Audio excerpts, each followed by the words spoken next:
안녕하세요. 전 영화 시작해서 이만 54번째 에피소드를 시작하겠습니다. 되게 힘이 없는데 아니요. 지금 짠했는데요? 지금 엄청 에너지가 넘치는데 무슨 소리 하시는 거죠? 잘 지내시죠? 그럼요. 저, 더할 나위 없는 날들을 보내고 있습니다. 저는 네. 어제 카톡이 하나 왔어요. 네. 서울시 모범 납세자가 됐지 뭐예요? 대박! 축하드립니다. 감사합니다. 제가 이렇게 좋은 사람입니다. 진짜. 약간 당황스럽더라고요. 저 지금 약간 소름이 이렇게 쫙 돋았어요. 제가 이런 사람입니다. 다시 한번 축하드리고요. 혜택을 읽어봤는데 뭐 없어요? 혜택이 없어요? 아니 뭐 있는데 네. 금리나 뭐 근데 음. 우리은행 뭐 신한은행 뭐 이런 거 있는데 저는 계좌 여러 개인 게 별로 안 좋아해서 하나만 파시는 스타일이에요. 2개 있긴 한데 우리은행은 또 없앴지 뭐예요 또. 뭐 그 외에 뭐 기타 혜택이 이런 게 있긴 복이 한데 없는 사람이죠. 그렇고요. 네. 아니 뭐 명예죠, 명예. 모범 납세자로서의 음. 명예. 사람들이랑 싸우다가 네. 네가 뭔데? 이렇게 얘기하면 나 모범 납세자라고. 애국자라고. 세금은 우리 생활 전반에 깊은 영향을 끼치고 있습니다. 그렇습니다. 오늘은 2부에서는 사바하가 네. 준비되어 있고요. 특별 게스트와 함께하는 사바가 준비되어 있죠. 네. 오늘 2부가 다소 길 예정입니다. 그래서 1부를 짧게 할 거예요. 시간이 너무 늦었습니다 지금. 네. 절대 피곤하진 않습니다. 최근에 본 영화 그러면 얘기해 보죠. 울지 마시고요. 너무 갑작스러워가지고. 저는 최근에 모두가 보고 있는 그 영화를 봤습니다. 저도 봤어요. 캡틴 마블 어떠셨나요? 저는 사실 네. 이렇게 말하면 좀 이상한데 마블 영화 치고는 재밌었다. 예를 들면은 제일 최근에 봤던 마블 영화가 제일 최근 영화 앤트맨 앤 와스프 맞나요? 그게 제일 최근인가요? 아닌가요? 저도 모르겠네요. 사실 이게 나올 때마다 챙겨보진 않아서 저는 앤트맨 앤 와스프 같은 경우는 TV에서 봤었고 뭐 인피니티 워를 사실 안 보고 막 좀 저도 중구난방이에요. 저는 앤트맨 앤 와스프는 들어가서 첫 시퀀스 끝나자마자 잠들어가지고 끝날 때 일어났거든요. 네. 그런 제 입장에서 캡틴 마블은 졸지 않았다. 졸지 않았다. 새벽 3시인가에 봤는데 졸지 않았다. 졸지 않았다. 다만 이제 하나 걸리는 점은 저는 또 용산 IMAX 3D로 봤거든요. 3D 영화 좀 안 만들었으면 좋겠다. 이게 제가 글씨를 좀 열심히 읽어야 돼요. 3D인 걸 봤으면 제가 안 갔을 거거든요. 근데 깨알같이 적혀 있었던 거죠. 깨알같이 적혀있지도 않고 그냥 크게 자랑하려고 IMAX 레이저 3D라고 써 있었는데 주의를 덜 기울이셨군요. 그냥 IMAX로 봐야지 정도만 생각을 하고 클릭했는데 저는 진짜 3D 효과가 도대체 뭘 가지고 있나. 3D가 있으면 그 입체감이 오히려 더 입체감을 죽이는 것 같아요. 이미지에.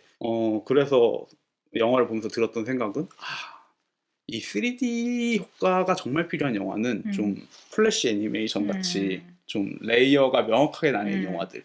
예를 들면 실사로 하자면 아니라? 실사로 하자면은 웨스 앤더슨 영화 같은 거 3D로 만들면 죽이겠다. 재밌을 것 같아요. 네, 그런 생각을 하면서 봤고 하지만 캡틴 마블에서 좋았던 점은 크게 두 가지인데 첫 번째는 뭐 당연히 고양이. 제가 또 고양이 플러큰. 네네. 고양이가 아닙니다. 그냥 저는 고양이라고 할게요. 플러큰 까먹더라고요. 어차피 제가 이제 본가에 있을 때는 집에 고양이가 있었는데 지금 고양이가 없어서 고양이가 보고 싶다. 두 번째로는 일어서는 몽타주 씬 있잖아요. 그건 좀 감동적이더라고요. 특히나 그 몽타주 씬이 사실 기교가 별로 없고 보면은 정말 명확하게 일어서는 동작을 보여주기 위해서 길게 천천히 보여주잖아요. 그게 꽤 감동적이었어요. 약간 오히려 정직한 느낌? 네. 이게 정말 클래시컬한, 사실 이야기도 좀 클래시컬한 이야기고 최근에 만들었던 나이키 광고도 좀 생각나고 그 박나래 씨 나오는 요즘 같이 기사화도 된 것 같더라고요. 그래요? 이거랑 같이였는지 몰라도 하여튼 그런 움직임이 돼요. 어땠어요? 일단 저도 재밌게 봤고요. 제가 사실 아까도 말했지만 마블 영화를 다 챙겨보는 편은 또 아니고 뭐 팬이다 이렇게 얘기할 수는 없는데 일단 그럼에도 불구하고 이게 어쨌든 오리진 이야기잖아요. 그래서 사실 좀 부담이 덜한 것도 있고 진입장벽이 낮다? 그런 것도 있고 진짜 저는 이게 여자로서 보는 재미도 무시할 수 없구나라는 생각이 드는 게 진짜 여성 관객들이 보면 너무 재밌을 것 같아요. 맞아요. 저 같은 경우는 너무 개짱 세서 사실 놀랬고 음. 사실 그래서 약간 긴장감은 없어요. 이 사람이 누구와 붙던지 별로 걱정이 안 되는데 근데 그럼에도 불구하고 후반부에 가서 세지기 때문에 그리고 그게 또 하나의 재미였던 것 같아요. 진짜 그냥 개짱 센 캐릭터가 나와서 긴장감은 없지만 통쾌하죠. 진짜 통쾌하고 그것뿐 아니라 약간 다 여자잖아요. 퓨리가 나오지만 퓨리는 그냥 옆에 앉아있는 거고 전투기로 싸우는 사람도 여자고 그 크리족에서 또 비중 있게 싸우는 사람도 여자고 주드로 빼면 그 짱 멋진 아네트 베닝이 나오죠. 박사와 AI 컴퓨터의 1인 2역을 하시는 그분도 여자고 그 다음에 마지막에 그 캡틴 마블을 보면서 다음 세대를 꿈꾸는 사람도 소녀고 여자고 그냥 되게 아주 너무 여자로 칠갑된 영화인데 그런 게 사실 히어로 영화에서는 처음 보는 것 같아서 맞아요. 되게 재밌었어요. 그 전에 뭐 원더우먼이 있긴 했죠. 아 그쵸. 원더우먼을 못 봤습니다. 그래서 제가 예전에 블랙팬서를 보고 재미없었다라고 했는데 반성했잖아요.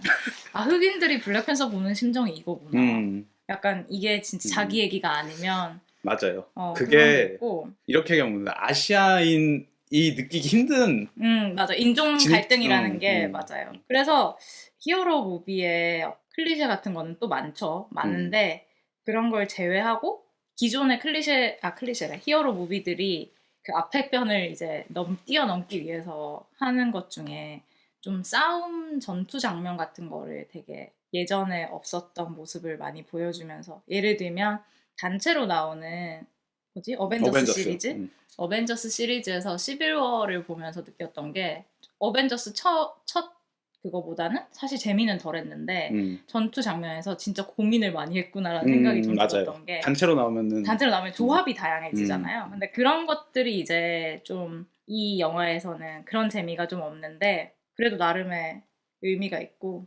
신자유주의는 역시 힙한 걸 다 빨아들이지만 그럼에도 페미니즘 문제나 거기에 이제 외계인으로 등장했던 난민 문제 같은 거 그런 것들은 사실 마블같이 큰 관객층을 가진 영화에서 이렇게 캐주얼하게 얘기를 한다는 게 되게 보기 좋은 것 같아요. 네.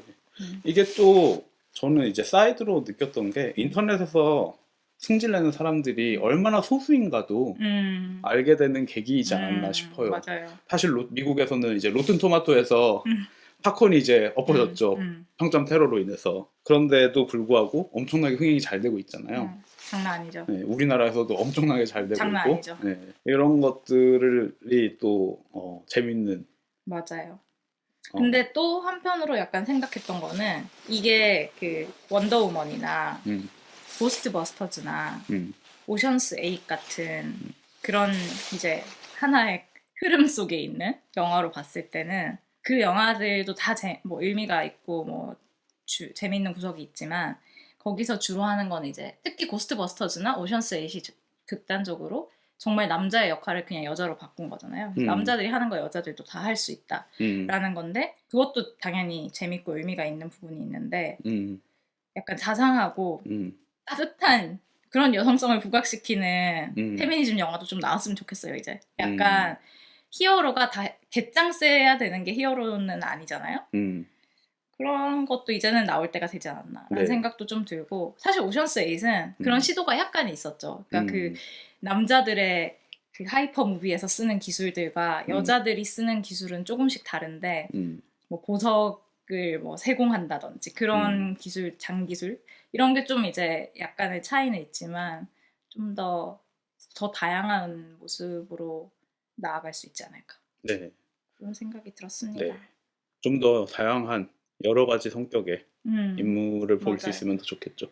사실 뭐 이제 시작이니까 몇 명 안 나왔으니까. 그래서 사실 그 루스 베이더 긴즈버그 저희가 예전에 잠깐 얘기를 했었지만 다큐멘터리 이제 곧 개봉을 앞두고 있잖아요. 네네네. 근데 거기서도 좋았던 부분 중에 하나는 그러니까 그분이 되게 그 악명 높은 그러니까 굳게 이제 자신의 신념을 지켜가는 이미지인 동시에 되게 조용하고 또 오페라를 즐기고 막 레이스 칼라를 착용하고 그런 모습들이 이 사람을 되게 복합적으로 흥미롭게 만드는 것 같다는 생각도 좀 들더라고요. 그래서 약간 보지 못한 페미니스트 아이콘이 되는 거죠. 그런 점이 이제 상업 영화에서도 봤으면 좋겠다. 네. 사실 이상한 일이죠. 이 여성 히어로 원탑 무비를 원더움 뭐 그전에도 있었을지 모르겠지만 이제서야 그러게요. 보게 된다는 점에서 우리가 이제 의식하고 있는 부분이 또 산업으로 대중으로 녹아드는 데는 생각보다 긴 시간이 필요하고 하지만 그럼에도 불구하고 천천히 변화가 일어난다는 점에서 어쨌든 맞아요. 희망적이라고 생각을 했고요. 그 외에는 저는 이제 넷플릭스 시리즈 몇 개 본 게 있는데 뭐 좀 재밌게 봤던 거는 에피소드마다 좀 갭이 많이 큰데 승리한 패배자들이라고 저 그거 설명 봤던 것 같아요. 기사 같은 데서. 그 어떤 거냐면 스포츠계에서 뭔가 챔피언일 수도 있고 혹은 챔피언이 아닐 수도 있지만 일종의 패배를 경험한 사람들의 흥미로운 이야기에 관한 거예요. 예를 들면은 복싱 선수인데 복싱 너무 하기 싫은데 아빠가 억지로 시켜서 하다 보니까 챔피언이 되고 그거 같네요. 챔피언 된 건 아니지만 그 몰리스 게임. 몰리스 게임. 아빠가 하도 시켜가지고. 네. 뭐 어쨌든 그래서 이제 아마추어 챔피언이 됐는데 그 뭐 아마추어 챔피언이 되고 나서 이제 바로 이제 마이클 타이슨한테 KO 당하나? 그래가지고 좌절을 하고 그럼에도 불구하고 뭐 또 다시 일어서서 복싱을 하기도 하고 뭐 그런 이야기인데 이 사람들의 우여곡절이 재미있고요. 일단 기본적으로 그렇게 재밌는 삶을 산 사람들을 선택했고 뭐 예를 들면은 사막에서 마라톤 경주에 나갔다가 경로를 잘못 들어서 실종됐던 사람의 이야기라거나 아니면은 뭐 개썰매 타는 대회에 갔다가 1등은 못했지만 이제 2등으로 들어오거나 막 그랬는데 이제 그럼에도 불구하고 인기가 더 많았다거나 아니면은 강등 위기에 놓인 축구팀인데 사람들이 이제 강등이 되면 팀이 없어지는 거예요. 그래서 막 화가 나 있는 관중들 때문에 경찰이 세포트를 데려왔는데 그 세포트가 선수를 문 거예요. 그래가지고 그 뭐라 그러지 레프리 타임이 길게 주어져가지고 역전을 한 거죠. 아 대박. 무승부를 했나? 그래가지고 그 개가 이제 영웅이 되는 거예요. 귀엽다 그거. 네, 뭐 그런 좀 흥미로운 사건들 이게 뭐 엄청난 정말 1등 아니면 흑인 여자 스케이팅 선수도 나오는데 1등을 계속 못하는데 얘가 할 수 있는 게 덤블링을 할 수 있어요. 스케이트를 타고.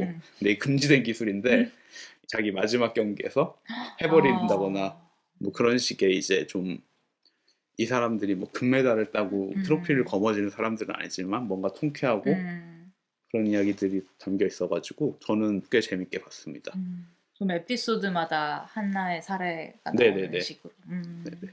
저는 이 정도 있고 성강무자님은 뭐 보셨죠? 저도 사실 뭐 핑계지만 많이 못 봤는데 저는 넷플릭스에서 얼마 전에 새로 시작한 시리즈인데 시작했다고 표현하니까 웃기네요. 사실 이거는 하나의 시즌으로 끝날 것 같고 제가 봤을 때는 6개짜리 짧은 시트콤도 아니죠. 코미디도 아니고 시츄에이션도 아니고 아무것도 아니네요. 정체불명의 그냥 약간 장르 개척자. 30분짜리가 6개 있는 길이가 그렇게 길지 않은 이야기인데 제가 좋아하는 코미디언 리키 저베이스가 쓰고 연출하고 본인이 이제 주연을 한 시리즈예요. 애프터 라이프라는 그 윤회 이야기는 아닙니다. 그래요? 네. 저도 그걸 설명만 봤는데 제가 기억을 잘못하고 있나 봐요. 애프터 라이프는 주인공 토니가 한 20년을 함께 산 아내가 죽고 나서 우울증에 빠져요. 그래서 되게 우울한 이야기예요. 그래서 그냥 5회 정도까지 계속 우울해요. 그래서 막 별짓 다 해봐요. 삶에 미련이 없으니까 막 약도 해보고 막 망치로 사람 협박도 해보고 뭐 일 다 째고 막 이러는데 주변에 있는 사람들 개무시하고 정말 막 살아보는 거죠. 그래서 이제 거기에 보면은 자기가 평소의 삶을 그냥 그대로 살았다면 사실 아내랑만 노는 캐릭터이기 때문에 만나지 않았을 친구들을 만나게 되는데 그 사람들한테서 이제 조금씩 희망을 찾아가는 그런 얘기고 되게 재미는 하나도 없어요. 그러니까 코미디언이 만들었는데 재미가 없는데 웃음기를 빼고 웃음기가 빠져있고 그러니까 그런 코미디를 기대하고 보시면 안 된다라는 얘기를 하고 싶었던 거고 사실 이유는 잘 모르겠는데 엄청 뭔가 들어보지 못했다 이런 건 없고 다 그냥 사실 뭐 사랑하는 사람을 잃어보진 않았지만 약간 예상 가능한 면도 있는데 그럼에도 그 사람이 그렇게 나라까지 내려가고 그런 비슷한 처지에 있는 사람들을 만나고 혹은 좀 다르지만 또 서로 공감할 수 있는 사람을 만나고 하는 과정이 되게 감동적인 구석이 있고 저는 사실 한 장면에서 엄청 많이 갑자기 울어가지고 왜 울었지 생각해봤는데 잘 모르겠어요. 사실 그냥 약간 할머니 나와서 그런 것 같긴 한데 무슨 장면인데요? 그게 저 베이스 그러니까 토니가 아내의 무덤에 자주 가요. 근데 이제 그 사람 루틴이 그거예요. 자기의 그 치매가 있는 아버지 요양원에 들리고 회사에 잠깐 나갔다가 뭐 아내의 무덤에 가는데 어느 날 그 무덤 앞에 남편을 잃은 할머니가 있는 거예요. 근데 그 할머니가 이제 그 남편에게 대고 막 뭐 어제는 이런 데 갔는데 이런 얘기를 막 하고 있다가 리키 저베이스 오는 걸 보고 아 제가 미친 사람 같죠? 라고 얘기를 했는데 리키 저베이스가 웃으면서 아 뭐 남편이 대답하는 소리만 안 들리면 괜찮죠? 뭐 미친 거 아니죠? 뭐 이랬더니 사실 남편이 대답도 한다고 얘기를 하는데 그냥 그 장면에서 되게 눈물이 많이 나더라고요. 저는 사실 봐서 한 1, 2부만 보고 재미없으면 꺼야지 했는데 뭐 짧기도 하고 사실 궁금하기도 해서 한 자리에서 다 봤거든요. 6부작? 네. 제가 없는 시간을 쪼개서 3시간? 3시간 정도 되겠네요. 그냥 긴 영화 한 편. 그렇죠. 그러니까. 근데 뭐 사실 연출을 다 리키 저베이스가 했다고 뜨는데 영화 같다 이런 느낌은 또 없어요. 약간 드라마인데 뭐랄까 드라마죠. 드라마인데 뭐 드라마라고 그러니까 뭐 비하하는 게 아니라 그러니까 막 화면이 엄청 재밌거나 그런 거는 없어요. 그냥 정말 리키 저베이스가 평소에 하는 개그 중에 그런 게 되게 많아요. 그러니까 인간은 개의 사랑을 받을 자격이 없다고 그런 얘기 되게 많이 하는데 맞는 말이죠. 그런 것도 되게 많이 나오고 그렇습니다. 누군가에겐 좀 힘이 되는 게 아닐까 그런 생각을 하면서 봤던 기억이 나네요. 네. 그러면은 저희는 여기까지고요. 아우 짤막해라. 짤막하지만 2부가 좀 깁니다. 네 기대해 주세요. 저희 다음 주에는 살인마 재개집. 아, 네. 살인마 재개집으로. 네. 점점 극장을 찾기가 어려워지고 있어요. 네. 얼른 보시고요. 보시고 들어주세요. 그럼 저희는 2부에서 돌아오도록 하겠습니다. 감사합니다.